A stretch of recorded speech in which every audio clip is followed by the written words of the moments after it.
सबको नमस्कार। आप सभी लोगों को ऐसे हिंदी टीचिंग टीवी की ओर से स्वागत सुस्वागत। बच्चों, आज 5th लेसन सर वेंकटरामन जी के बारे में आप पढ़ा रहे थे। आज एंडिंग पार्ट में है हम। आज उस पार्ट के एंडिंग कंक्लूडिंग आज हम पढ़ लेते हैं। आज से इस लेसन को कंप्लीट कर देते हैं। चलते हैं। भारतीय संस्कृति से रामन को हमेशा ही गहरा लगाव रहा। उन्होंने अपनी भारतीय पहचान को हमेशा अक्षुण्ण रखा। अंतर्राष्ट्रीय प्रसिद्धि के बाद भी उन्होंने अपने दक्षिण भारतीय पहनावे को नहीं छोड़ा। वे कट्टर शाकाहारी थे और मदिरा से सख्त परहेज रखते थे। जब वे नोबेल पुरस्कार प्राप्त करने स्टॉकहोम गए तो वहाँ उन्होंने अल्कोहल पर रामन प्रभाव का प्रदर्शन किया।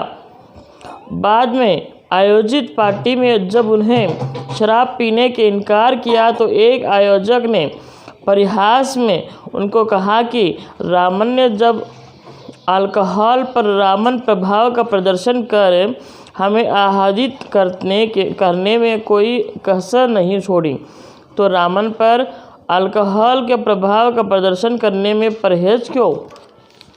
साधारणतः रामन जी को पहले से ही वो कट्टर हिंदू थे। हिंदू संप्रदायों को ज़्यादा जानने वाले थे। उसके साथ साथ वो शाकाहारी थे, मतलब वो मांसाहार नहीं खाते थे। और उसके साथ साथ मद्यपान वो निषेध होते थे। ज़्यादा से ज़्यादा वो जो दारू वारू जो होता है उसको बहुत दूर रखते थे। कभी भी उसे सख्त दूर रखते थे। जैसा कि उनका मानना है कि ऐसे चीज़ें इंसान को हौला बनाते हैं, तो इसी तरह से उन्होंने बहुत दूर रखे थे। एक दिन इनको जैसा कि नोबेल पुरस्कार लेने के लिए वो गए थे। वहाँ पर सब लोग उनको कहा था कि वो अल्कोहल लेने के लिए। तब उन्होंने रामन इफ़ेक्ट इस अल्कोहल पर कैसा पड़ता है भी उन्होंने दिखाया है। लेकिन थोड़े लोग मजाक से लिए थे, थोड़े लोग सही से लिए थे। लेकिन कौन कैसा भी लेने दो, रामन जी ने उनको दूर ही रखे हैं, दूर ही रखेंगे ही। रामन को वैज्ञानिक व्यक्तित्व, प्रयोग और शोध पत्र लिखने तक की हिम्मत सिमटा हुआ नहीं था। जैसा कि शोध पत्र जो होते हैं, शोधार्थी जो विद्यार्थी लोग होते हैं, वो कभी भी अपना शोध पत्र को वहाँ प्रपोज करते थे, प्रबंध करते थे। किसी भी सभा समारोह होता है तो वहाँ पर शोध पत्र को जो प्रेजेंटेशन करते हैं उनको बहुत अच्छा नाम मिलता है और उसके साथ सर्टिफिकेट भी मिलता है। लेकिन जब ये साइंस के ऊपर जो शोध पत्र प्रबंध करने में उनको समय में कैसा निपटाना है उनको मालूम नहीं है। उनके अंदर एक राष्ट्रीय चेतना थी और वे देश में वैज्ञानिक दृष्टि से चिंतन के विकास के प्रति समर्पित थे। उनके दिल में देश के प्रति प्रेम है, प्रेम रहेगा। और उनको ये भी है कि जितना हो सका उतना ज़्यादा से ज़्यादा वो अपने आप को, अपने देश के बारे में ज़्यादा सोचते हैं और अपने मातृत्व, अपने भारत देश को किस तरह से आगे बढ़ाए और आगे बढ़ाकर किस तरह से उन्होंने अपने देश के बारे में सोचे और हमारे देश को वैज्ञानिक ढंग से किस तरह से आगे बढ़ाए, किस तरह से बढ़ाने से अपने देश को अच्छा नाम आता है, ये रामन इफ़ेक्ट कैसे प्रयोग करना है, और ये सब चीज़ें उनके दिल में घूमते रहते हैं कि किस तरह से करेंगे तो हमारा नाम बहुत गुंजायमान होता है, अपना देश का नाम गुंजायमान होता है। अपने देश को अच्छा नाम कैसा आता है। इस तरह से उन्हें बहुत कुछ सोचते रहते हैं। इसी तरह से सोच कर ही उन्होंने बहुत आगे बढ़ते थे। उन्होंने बहुत जो कुछ भी करना था देश के हित में वो करते थे, इसलिए उनको बहुत अच्छा सा नाम भी आ गया था। उन्हें अपने शुरुआती दिन हमेशा ही याद रहे जब उन्हें ढंग की प्रयोगशाला और उपकरणों के अभाव में काफ़ी संघर्ष रहना पड़ता था। इसलिए उन्होंने एक अत्यंत उन्नत प्रयोगशाला और शोध संस्थान की स्थापना की, जो बेंगलोर में स्थित है और उन्हीं के नाम पर रामन रिसर्च इंस्टीट्यूट ऑफ नाम से जानी जाता है। जब उन्हें बचपन में थे, जब टीनेज में थे, जब साइंटिस्ट का काम कर रहे थे, तब उनको यह बहुत कष्ट झेलना पड़ा था। उन्हें यह सोचते हैं कि ये कष्ट नहीं होनी चाहिए था। अब मेरे जैसे बहुत सारे लोग ऐसे कष्ट नहीं होना चाहिए था कहकर अपने हिसाब से सरकारी ओर से बेंगलोर में एक रिसर्च साइंस के रामन इंस्टीट्यूट ऑफ साइंस बोल के आज भी वो उपस्थित है, बेंगलुरु में है। उसके अंतर्गत बहुत सारे रिसर्च चलते रहते हैं। कहने का मतलब ये है कि जो भी मनस्साक्षी से देश को आगे बढ़ाने के लिए जो अच्छे ढंग से वो काम करना चाहते हैं, ऐसे लोगों के लिए भगवान ही रास्ता बताता है। भौतिक शास्त्र में अनुसंधान को बढ़ावा देने के लिए उन्होंने इंडियन जर्नल ऑफ फिजिक्स नाम शोध पत्रिका प्रारंभ की। उन्होंने भौतिक शास्त्र अनुसंधान को बढ़ावा देने के लिए, फिजिक्स को बढ़ावा देने के लिए उन्होंने जीवन काल में इंडियन जर्नल ऑफ फिजिक्स नामक शोध पत्रिका प्रारंभ की। जैसे कि फिजिक्स को आगे बढ़ाने के लिए सब लोग बायोलॉजी को तो बहुत रेस्पेक्ट देते हैं, बहुत लाइक करते हैं, लेकिन फिजिक्स को कोई भी ज़्यादा से ज़्यादा लाइक नहीं करते हैं। फिजिक्स को लाइक करने के लिए ज़्यादा से ज़्यादा ये लोगों को उत्साहित करने के लिए उन्होंने एक पत्रिका निकाले हैं, शोध पत्रिका को निकाले हैं। उस पत्रिका भौतिक शास्त्र के लिए बढ़ाने के लिए निकाले हैं। इंडियन जर्नल ऑफ फिजिक्स नामक शोध पत्रिका प्रारंभ की। कौन प्रारंभ किए हैं? यस, रामन जी ने इस पत्रिका को प्रारंभ किए हैं। अपने जीवन काल में उन्होंने सैकड़ों शोध छात्र को मार्गदर्शन किया।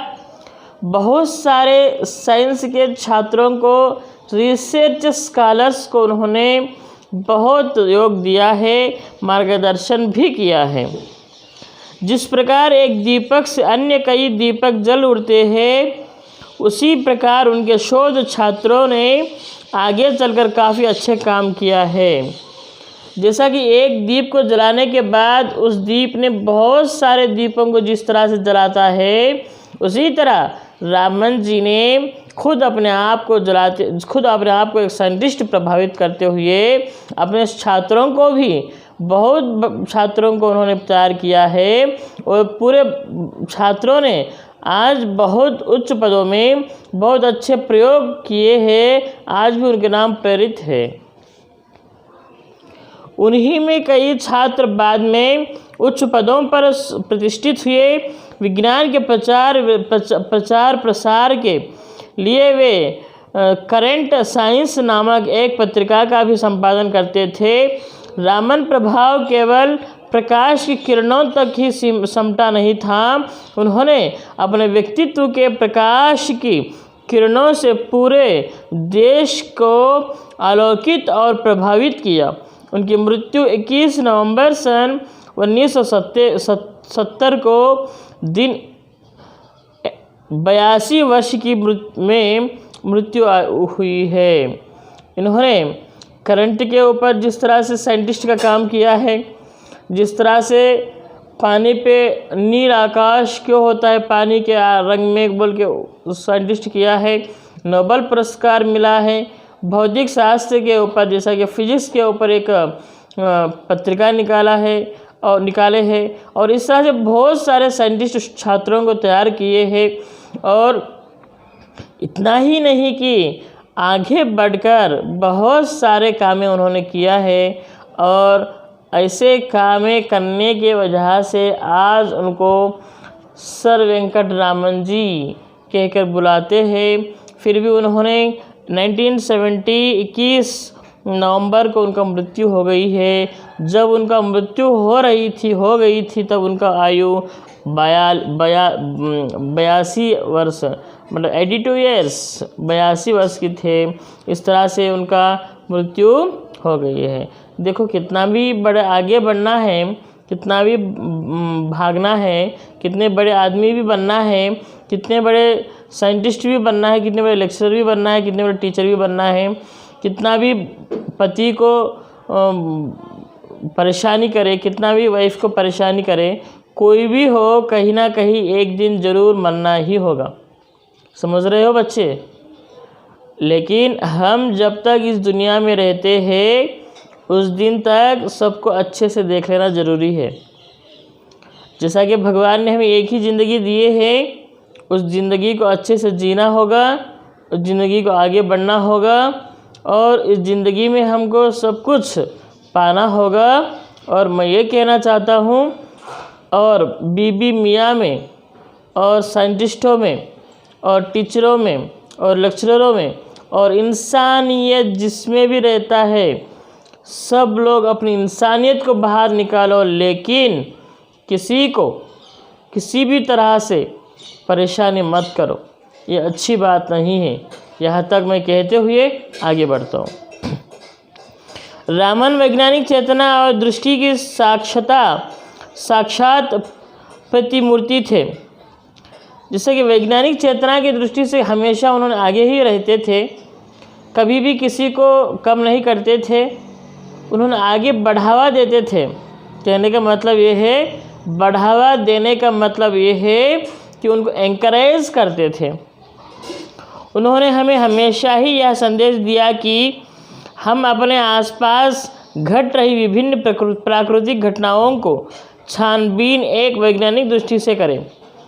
उनका कहना है हमारे घरों के पास जो भी बीत रहा है, जो भी हो रहा है, उन सब को वो घटना को घटना के जैसी नहीं रखो, बहुत छाट बीच के उसको वैज्ञानिक दृष्टि से, साइंटिस्ट की दृष्टि से देखो। कहने का मतलब है तभी तो उन्होंने संगीत के सुर, ताल और प्रकाश की किरणों का आभा के अंदर से वैज्ञानिक सिद्धांत खोज निकाले।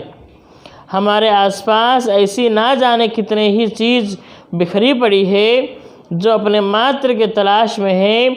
ज़रूरत है रामन के जीवन से प्रेरणा लेने की और प्रकृति के बीच छुपे वैज्ञानिक रहस्य को भेदन करने की। जैसा कि हमारे अड़ोस पड़ोस में बहुत सारे चीज़ें पड़े रहते हैं, बहुत सारे परेशानियां पड़े रहते हैं, लेकिन उन सबको एक साइंटिस्ट की दृष्टि से देखना होगा। उन सबको अच्छे से दृष्टि से देखकर किस तरह से उस समस्या को सुलझा सकते हो, समस्या को समझाकर उसको वहाँ पर रोक सकते हो। एक साइंटिस्ट की दृष्टि से सोचकर उसको आगे बढ़ना चाहना कहकर यहाँ पर रामन जी ने कहते हैं। बच्चों, यह कहते हुए रामन के जीवन में प्रेरणा लेनी है। प्रकृति के बीच छुपी वैज्ञानिक रहस्यों का भेदन करने के लगे। हम लोग प्रकृति में छुपे बहुत सारे चीज़ों को हमें देख नहीं लेते हैं, वैसा देख लेना चाहिए, भेद परखना चाहिए।